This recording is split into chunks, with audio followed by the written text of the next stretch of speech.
আসসালামু আলাইকুম। সংবাদে আপনাদের সবাইকে স্বাগত। সংবাদ শিরোনাম। ভোর 4টায় ডিফেন্ডিং চ্যাম্পিয়ন আর্জেন্টিনার মুখোমুখি হবে নবাগত কেপ ভার্দে। মেসিদের সামনে ব্লু শার্কসদের মূল শক্তি গোলকিপার ভোসিনিয়া।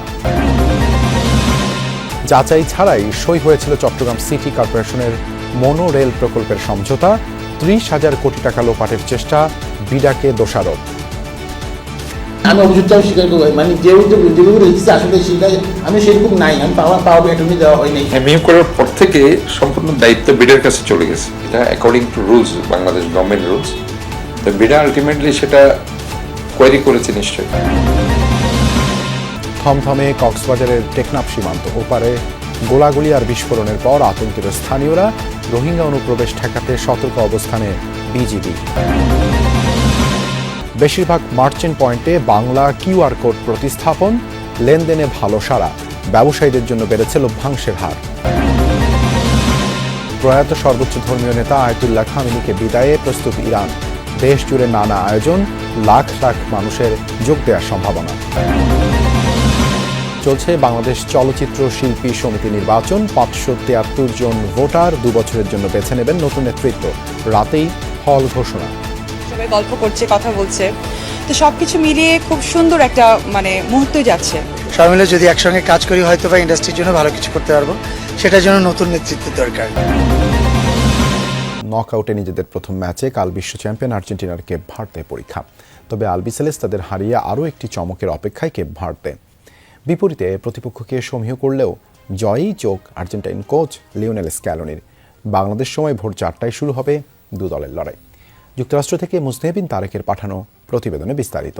বিশ্বকাপ শুরুর 3 সপ্তাহ পর চেনা আঙিনায় লিওনেল মেসি।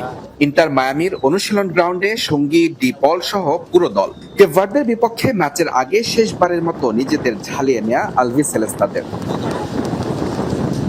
স্বস্তির খবর, চোটমুক্ত হয়ে ম্যাচ খেলার জন্য ফিট সেন্টার ব্যাক রোমেরো। জায়গা ছেড়ে দিতে হতে পারে ওতামেন্ডিকে। লেফট ব্যাকে তাগলিয়াফিকোর পরিবর্তে মেদিনা হতে পারেন স্কালোনির পছন্দ। জর্ডানের বিপক্ষে বিশ্রামে থাকা মিডফিল্ড ত্রয়ী ডিপল, অ্যালিস্টার ও এনজো ফার্নান্দেজ ফিরছেন কেপ ভার্দের বিপক্ষে ম্যাচে।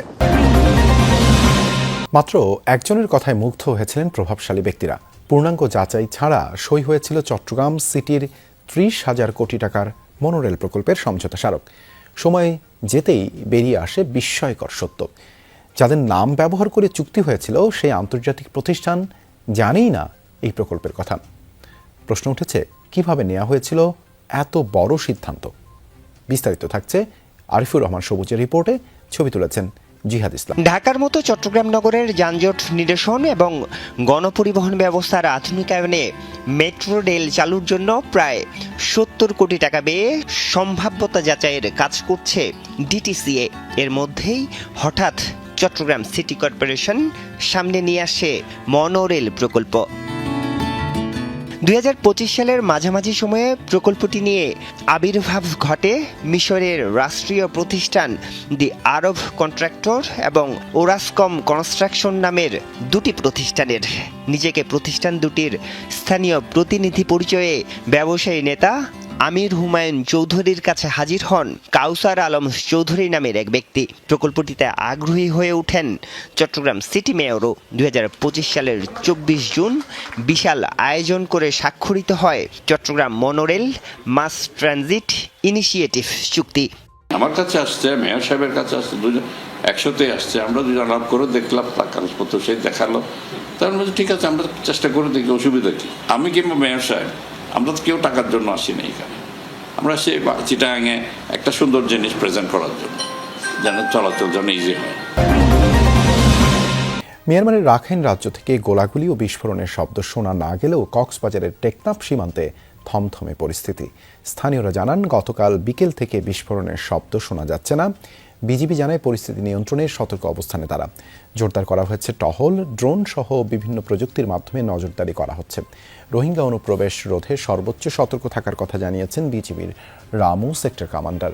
বুধবার সকাল থেকে রাত পর্যন্ত টেকনাফ সীমান্তের ওপারে থেমে থেমে গোলা ও মর্টার শেল বিস্ফোরণের শব্দে কেঁপে ওঠে সীমান্ত। এতে জাদিমুরা থেকে শাহপরীর দ্বীপ পর্যন্ত বাসিন্দাদের মধ্যে ছড়ায় আতঙ্ক। সারা দেশে মার্চেন্ট পয়েন্টগুলোতে প্রায় 10 লাখ কিউআর কোড চালু রয়েছে। প্রায় 90% পয়েন্টেই বাংলা কিউআর কোড প্রতিস্থাপন হয়েছে। এর সুফল পাচ্ছেন ব্যবসায়ী ও ক্রেতারা। সংশ্লিষ্টদের দাবি লেনদেন বেড়েছে 15%-এর বেশি। বাংলাদেশ ব্যাংকের তথ্য, শুধু মঙ্গল ও বুধবার এই দুদিনেই বাংলা কিউআর কোডের মাধ্যমে 77,000-এরও বেশি লেনদেন হয়েছে। টাকার অঙ্কে যার পরিমাণ 22 কোটির বেশি। এদিকে ব্যবসায়ীদের লভ্যাংশের হার কিছুটা বৃদ্ধি করেছে কেন্দ্রীয় ব্যাংক। নগদ টাকার লেনদেন কমিয়ে অনলাইন ভিত্তিক লেনদেন বাড়াতে চায় সরকার। দ্রুত ক্যাশলেস সোসাইটি গড়ে তোলার পরিকল্পনাও আছে। এরই অংশ হিসেবে 1 জুলাই থেকে সার্বজনীন বাংলা কিউআর বাধ্যতামূলক করেছে কেন্দ্রীয় ব্যাংক।